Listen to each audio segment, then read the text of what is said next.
for herself, and at the same time, in training them, it gives them, a sense of awareness, further awareness of the state in which they are, to reflect on God's mercies, which Allah has given, to be able to clean oneself and to prepare oneself properly. These principles are useful in practical and everyday life. Our writer closes off, may Allah bless you. Thank you for that, Ismail.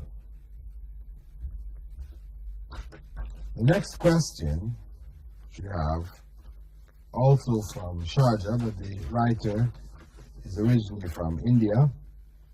He writes, "Dear Sir, I am Samdani Basha from Dubai. I watch your program and it is giving me full information on Islam. I want to ask about Al-Fatiha, which I have mentioned below. So please give my answer some consideration. Al-Fatiha, which means opening. But in my country, this word Al-Fatiha is used on many occasions. For example, some people go to a holy saint, the Dargah, and they give Fatiha and sweets. They put a flower on the grave and they pray, we need a child, or they pray for good health out of times of sickness. It is a right in Islam. If some Muslim person dies, they give Fatiha after burial of him. But here, I don't see this done as is done in other parts of the Muslim world. Could you please help me out of this prediction?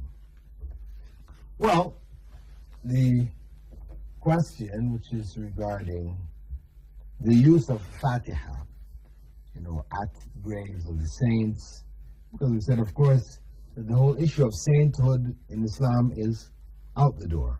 We have no saints. The wali or awliya, Allah describes them as those who fear Allah. Those who fear Allah. Practice Islam, they fear Allah.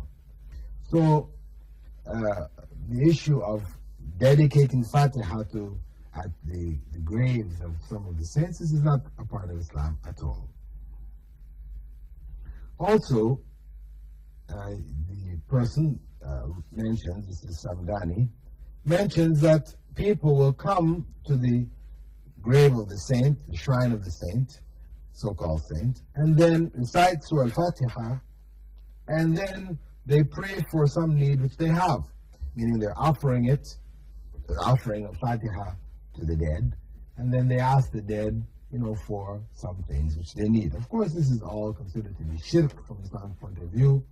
One should not use the grave of others, as a means of bringing one closer to Allah in order to ensure the answering of one's prayers.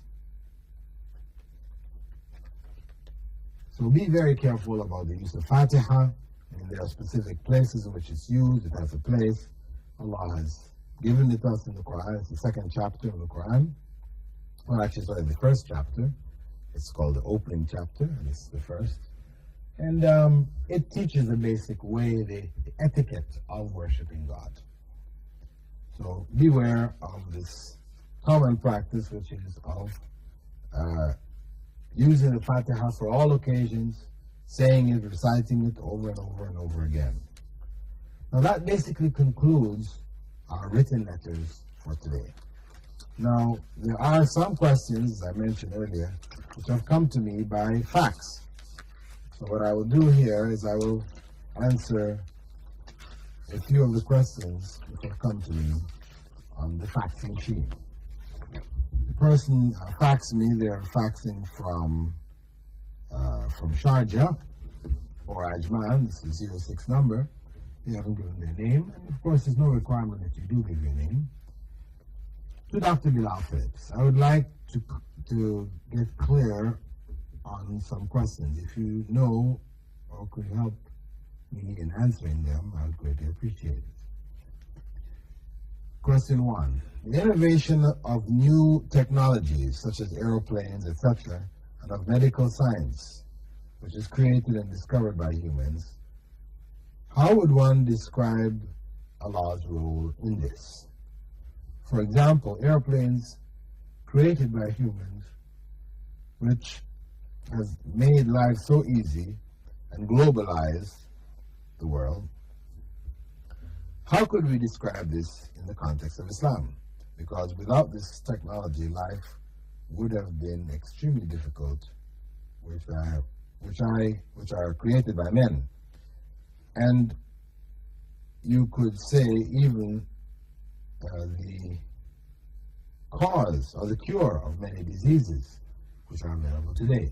Meaning in a similar light, things were developed by technology, the modern technology for medical treatments, etc., which have saved people from a variety of illnesses, etc., of the past.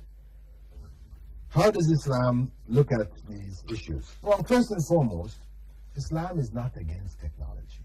Islam encourages technology.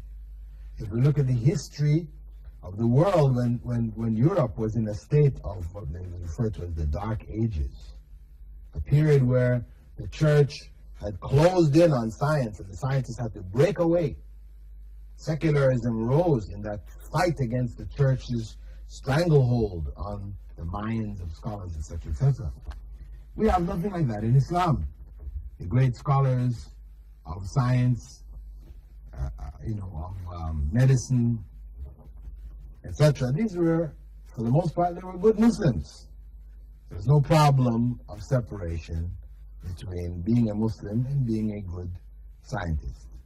So we cannot use the argument that airplanes weren't around in the time of the Prophet ﷺ, and so Islam really is not relevant to Islam. No. Islam even prescribes that when one prays on an airplane, that one is not required to know exactly where the Qibla is or to face the Qibla all the time, because the plane may move and change its direction. One prays according to one's ability, as one would pray on the deck of a ship, and Prophet ﷺ had given permission to do that. The second question, a few days earlier, I had read in a newspaper the cloning of pigs. How is that possible? Because in Islam, the creation of life forms is in God's hands. So how could one create life from a cell? How can they create life in general? Is the use of... Okay. How does the soul enter the cells if a human is cloning a pig? Well, I think we've sort of gone beyond the point in this question. But let us just say that with regards to cloning, cloning is not creating life. Life is already there. What cloning is manipulation of existing life. A cell, which is there, nucleus is removed, another cell's nucleus is introduced. And we have a cloned animal. This is not creating life. It's manipulating. On a close scale, we do this all the time. We raise certain types of flowers and tulips, etc. Animals, we breed certain types of body forms, etc., etc. These acts of modifying the creation have been done by people of the past. Islam did not object to it. But where one promotes it as a product of himself, which then puts him in a category of being some kind of, special, knowledgeable individual, etc., prophet or whatever else one may want to claim, then such arguments are false. So we can just say that Islam recognizes cloning as something possible, where the intent behind it is a good intent to try to develop certain new drugs, whatever, to deal with illnesses which Muslims or people in general are faced with in the world today. With that, dear viewers, I'd like to thank you for being with us in this segment of our program, In the Light of Islam. I hope that you continue to watch our program. You may write in to me at P.O. Box 111, Sharjah Television. You may fax to me at Dar Fatah, 06-5323-724.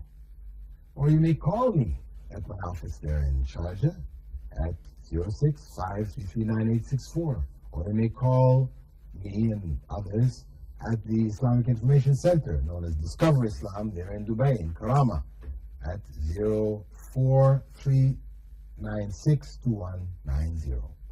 With that, dear viewers, I'd like to thank you for being with us in this segment of our program, and that you would continue to watch this program and benefit from it. Let's hear your comments, your questions, and your thoughts. Thank you. Assalamu alaikum wa rahmatullahi wa barakatuh.